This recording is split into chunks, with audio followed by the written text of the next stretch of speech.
meche todo mi tole mi kudo le wenu no no zangbe azan foton ko ne go gbero abo fi so me mi me agbo ko gbe ton le mi na do mi kumloje mi ni tun planète yo Saturne planète mo koton ena wa dagbe no asupa sikole e kala wa dagbe ni mi je so ena zo taragbe na tino ko mi ton gbe yo owi wa mi na jodo ko me sisi gbagbagba mi na jodo we so keme do na sukon mi bo kala do wa me ibili o kumloje ro wa me ma do asu aro wa me do asia ani to kumloje uve o pe di level ko no do wa isi apape mi kawa a kwesi apape planète Uranus ko Jupiter ko ena do alo ba kwesi kan to ena jije lo igbesi ansan gbe mi wa lamena lo kan isi apape mi na do no jiro anu kan jiro agbazame bo kala do no kumloje aso si apape planète Uranus planète mo koton ena ton di dio gege azo to isi apape be no kan azumo ko ina tinwe we ku na zanwe we ku afoton ko lo pogo mi me kai agbozu ka metole mi na do mi me wa do aso alu mi me wa do asia mona do mi kumlo jiro ebiolo jemini je fi de bo ponji bodo fi mo koton me na mi ton mi na pipeto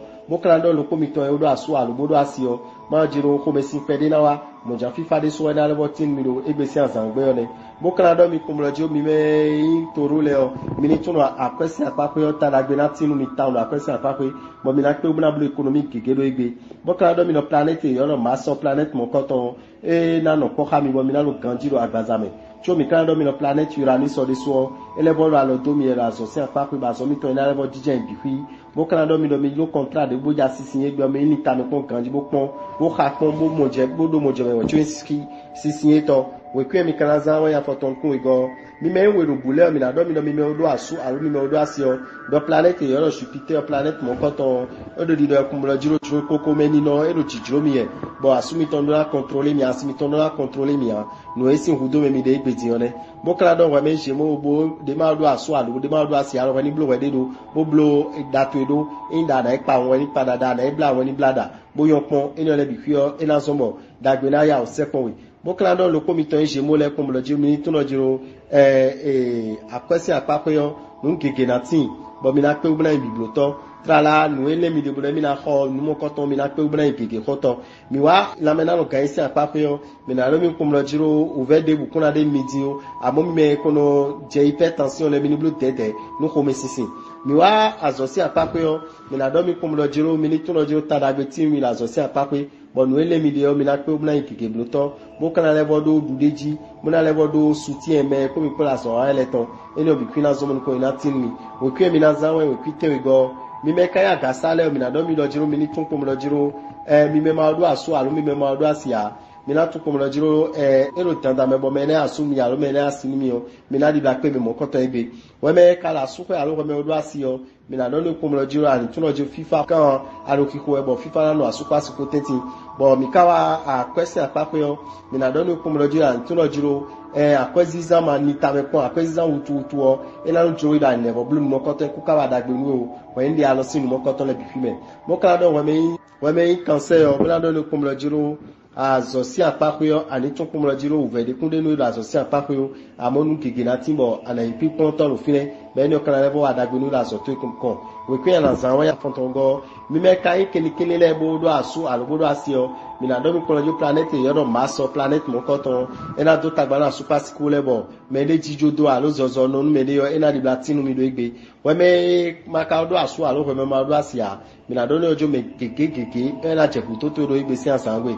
mo wa de suni te ko mo blo te de bo ton si eni ole bibe mo kala do no we me ni yo ko mo lo jiro ani turo akwesi apape yo nuwe ko duwa ina lebo iki koto akweke mbue nuwe ko duwa ina lebo do emi la lebu go ko magri ke yo go ko mi ndo akweke mbue ina lebi hun we ni di alosin nu mo koto le mo kan do wa me ni yo ko mo lo jiro mi wa la me na no kan isi apako yo ani to ko mo lo jiro negbe ko ina duwe mi pede do igbe si asangbe mo planète ka yo Pluton planète mo koto eru dagbe wa melo azome to si apako bonu ko ina tin me we ku ya kana zanwa ya foton kun lo pogo mi me yo ndo aloji bo ma do asu alubu ma do asia mi na do mi kum lo jiro danda me ro tijiro mi ero mi ni mo asubo ta mi ni mo asiribo ta bo kala do lo ko mi tole lo jiro asupa si ko ti apako yo mi ni tun kum lo jiro uve de ni mi ta won we do jiro melegbe mase ena zuma uve ne tonatin mi ta bo kala do lo ko mi tole do planète yo Uranus so planète mo koto ina wa dagbe ni me bo akoy ma do nu ko to ina mi mo to ro igbe si azanwe la mena lo kan isi apako yo mi na do we me vierge kum lo jiro anu kan jiro agbazame uve de bukuna de nu e amo ani tun kum lo jiro igbe si azangbe yo komesi pede na wa won ni blo tete mi ka wa azosi apako yo mi na do mi me vierge le kumlo jiro mi na tun lo jiro komesi pede na wa mi de ko la so gbe mi ton le potenti alo gan mi ton potenti won mi ni yon kodo won ku mi kana za won kan le kun ego mi me kai balance le mi na do mi kumlo jiro mi ni tun lo komesi singidi pede na do asupa si potenti ni gbe si azangbe do kana do lo ko mi ton balance le bu ma do asu alu bu ma do asia mlado mi kumlo jiro esu ero tanda mebo mina blo plaisir mide bo nwe hudo mi yo mina ba nu mo koto mo kana do mi lo jiro ni mi wa akwesi apako yo mina do mi kumlo jiro talagbe kege na won do mi jiro egbe bo nwe mi lele mi la pe bla mi kege bloto mo kana do lo ko mi ton le kumlo jiro mi ni tun lo jiro egbe si asan gbe yo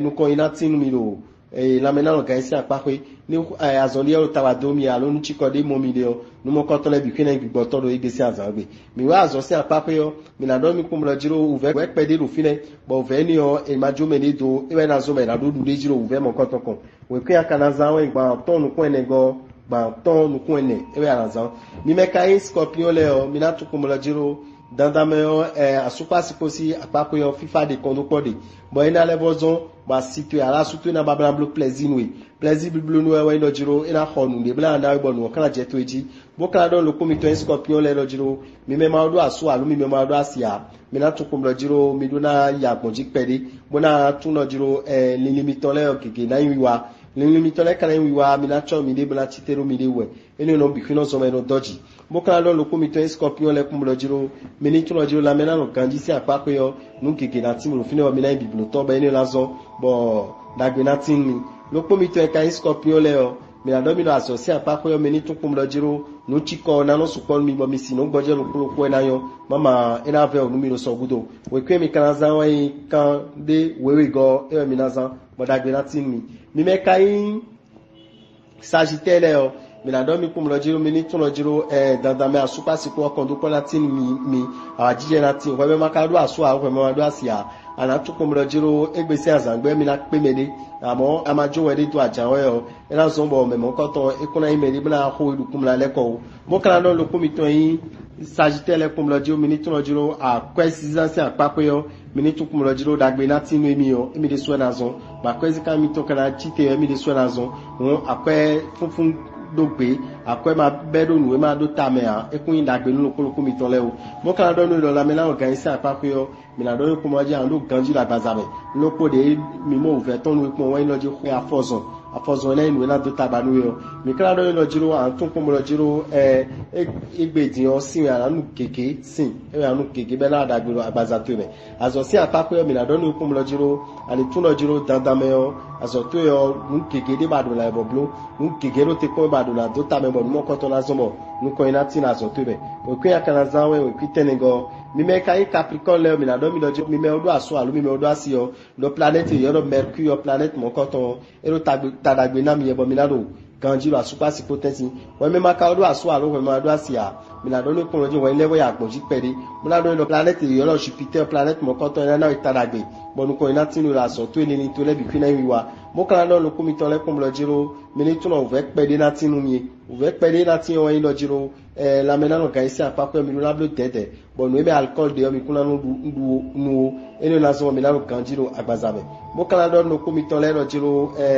dandame ni mi ya le de bulo wa yin si apapo alo la mena no gaisi apapo mi ni te ko mo nu chiko nu mi no gboje pere mo kana bo tun ko mo lo jiro ni nde bude bo mi ja biblo gbe yo mi no te ko mo van kun pere bo no degbe eno na so bo dagbe na tin mi bo no ko na tin mi no aso mi tokon we kwe mi na za wa fo ton kun lokogo mi me kai verso leo mi na do mi me ma odo asu abi mi me ma odo asia mi na tun ko mo lo jiro ngbo e no jiro mi lo jiro mi ni di sapede mi ni lo plaisir mi de e do nu mo ko ton kun ko yin lan din o bo kana do mi ko mo lo jiro mi ni tun lo jiro dadame o me ko me ko ro po be iro la su alo a iro la si o me mo ko ton e kun se na la pa ton bo ai me ton le bo fi de bo mi la do ils ont les papillons non wani blo tede nu mo koton bon ma ko me sinawa planète kayo Saturne planète mo koton ela zombo mi na ro kanji ela zombo ouve de na denu mi me verso le a bo klando verso ro po le kum lando mi do jiro mi ni tuno nu chi ko na su ko mi pede lo la mena no kan isi apapo mi wa zo si apapo mi na do mi kum do jiro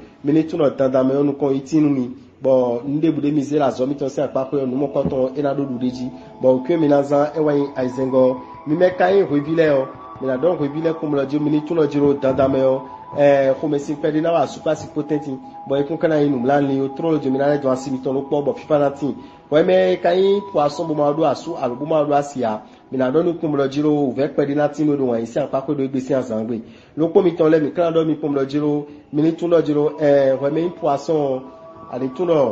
emi do na do nukun sinsin me mi do na sin nukun pedi eni na zombo président ou emi ko na blo eni na zombo akwe bo ko nu e ma do valeur a ina ki ko to e kun yon me o won ni blo tete lo ko mi to e kan poisson le mi na do mi kum lo jiro mi ni tuno la mena no kan isa pa ko mi la lo kan jiro agbaza be do planète Saturne e do finem la do nu e na pache le bi fi blo mi e bo mi la lo kanji lo ko mi to e kan poisson le mi na do mi lo jiro mi ni tuno planète e yo mass of planète mo ko to e ro di le kum lo jiro tadagbe yo e na tinu me yo me de so no so be kun kan lo jiro e o file we blo le mi le file e ti mi le jena e mo tanda o lo ko de mi na to ko won lo jiro mi ndo akonku kan no mi de o mo nu nu e mi le o mi la pe o bla biblo to dame o rabita ndogbo mi o le ma gbo to si fa ni kondo mi me bi e na chen mi.